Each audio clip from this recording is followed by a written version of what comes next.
Yo, what is up guys? It's Pedro here. So we got some big news today. There's a growing sense from people in and around the Texans organization that Deshaun Watson has played his last snap for the team. So in today's video, we're going to be talking about the possibility of Deshaun Watson to the Washington football team, how much it would take, and how realistic it would be. So if you guys are new, subscribe for Washington and NFL content. So let's get right into the video. And I know I did make a video similar to this about a week ago, but we got a bunch of new information that came out and more people have asked for this video. And we have some information that I did not cover in last video. So let's get started. So Adam Schefter reported this about 20 minutes ago. He said there is a growing sense from people in and around the Texans organization that Deshaun Watson has played his last snap for the team. It's early in the offseason. There's a lot of time left, but Watson's feelings cannot be and should not be underestimated. And he talked about it earlier that it is heading in the direction that Watson is going to be traded. And last week this was not the case. He still is frustrated, but now it's gone to a whole new level. And I'll give you guys a quick background on what happened. Obviously last season he was a little bit frustrated about DeAndre Hopkins getting traded, but that's not really what this is about. The Texans organization, the ownership and front office kind of told Deshaun Watson that he would have some input on the general manager and head coaching hire. Whether that is the right or wrong thing to do, they did make him a promise. And I think he asked them to consider Eric Bieniemy and Robert Saleh, and they were the last team to request an interview for Eric Bieniemy, and they were the only team not to interview Robert Saleh. They also did not listen to the search firm that's who they wanted them to hire or at least interview, and it's just been a mess in that organization, and Deshaun Watson has wanted out. So it's heading in that direction that he is going to be traded. But again, that is going to take so much draft capital that a lot of people don't understand. It's not going to take one first-round pick. It's not going to take two. It's going to take at minimum 3 first-round picks, plus Ian Rappaport said it would probably start at 4 to 5 first-round picks, and that is crazy. I'm not sure if it would go that much, but a lot of people have said it's around that, or maybe 3 firsts and a player, something like that. So it is a hefty price, but you have to think about it. He is 25 years old, and let's just look at his stats real quick. I mean, this year he had an outstanding year, and keep in mind, he had no help around him. He had, okay receivers. He had Will Fuller for a little over half the season, Brandon Cooks, and Randall Cobb. Didn't have a great offensive line and did not have a great running back core, and he played all 16 games. He had a 70% completion percentage, threw 33 touchdowns and 7 interceptions with a passer rating of 112.4. Led the league in passing with 4,800 yards. He also had about 444 rushing yards with 3 touchdowns. I mean, he is an absolute beast. I mean, only turned the ball over 7 times, 7 interceptions, 33 touchdowns. You add in the 3 rushing touchdowns, that's 36. That is absolutely insane. And he is 25 years old. He's gotten better. If you look at the numbers, he's gotten better almost every single year. 2018 and 2019 was about the same, but he took a huge jump this year without his biggest weapon being there. And you look at the sack numbers, his offensive line is not good at all. And he's still able to put up these big numbers. He's a good leader from all accounts. He's a good guy, and he's 25 years old.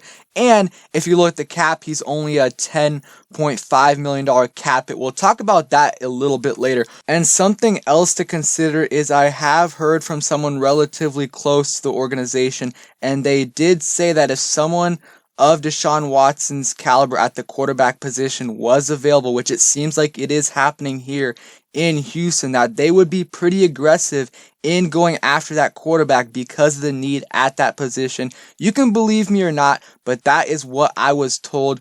So keep an eye out on that. And something else to monitor with this, and I'll read this tweet right here. Texans Pro Bowl quarterback Deshaun Watson blockbuster contract includes a no trade clause, according to a league source, and about $30 million per year. But the big thing right there is the no trade clause. So that's why it makes this trade a little bit unrealistic. because we have to rely on if Deshaun Watson wants to come here or not, because it's not the Texans' choice or not if they want to trade him. Deshaun Watson, at the end of the day, is going to pretty much choose where he wants to go. If every team, let's say 20 teams, put in an offer, he's really the one who can sign off on that no trade clause and take that away. And so it's going to be tough, but if we, put together a compelling offer, I think that, and, we're an up-and-coming team, we're a young team, we would have to, add some pieces in free agency. I mean, our offensive weapons aren't good enough right now, and I think he knows that. So it would be tough to get him, but again, it would help us out a ton. I kind of put together a little quick trade right here, somewhat realistic, and it would show how realistic it would be. So Deshaun Watson for Matt Ioannidis, and obviously more draft compensation. We would have to give up at least one player, and I think the most realistic would be someone on the D-line, because you have to think about this. Going into next year, our interior D-line like this: Daron Payne, Jonathan Allen, Matt Ioannidis, and Tim Settle. Two of those guys are going to be on the bench for majority of the game, and you really don't want that. So I think they would be okay with trading one of those guys. So let's just say it is Matt Ioannidis.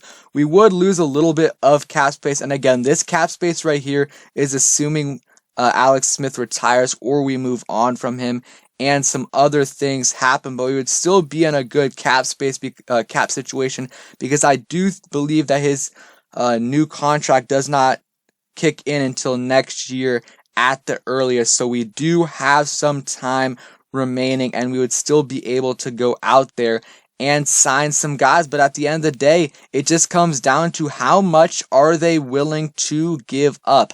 Are they willing to give up 3+ first rounders and a good player? Because at the end of the day, you guys might not think that's what it's going to take to get him, but that is what it's going to take. The guy is a top 5-ish quarterback in the league. You can debate it. You can say top 7, you can say top 4, but he's in that range. Look at the stats. He's 25 years old.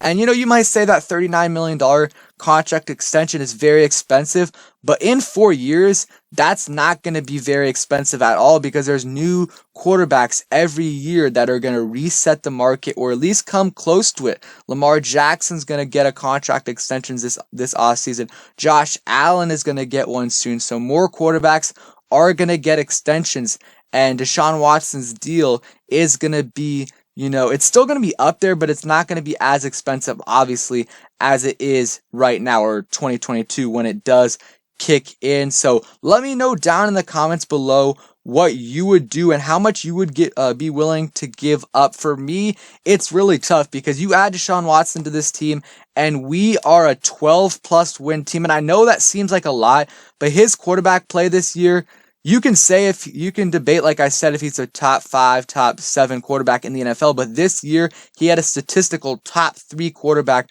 performance in the NFL with 33 touchdowns and 7 interceptions.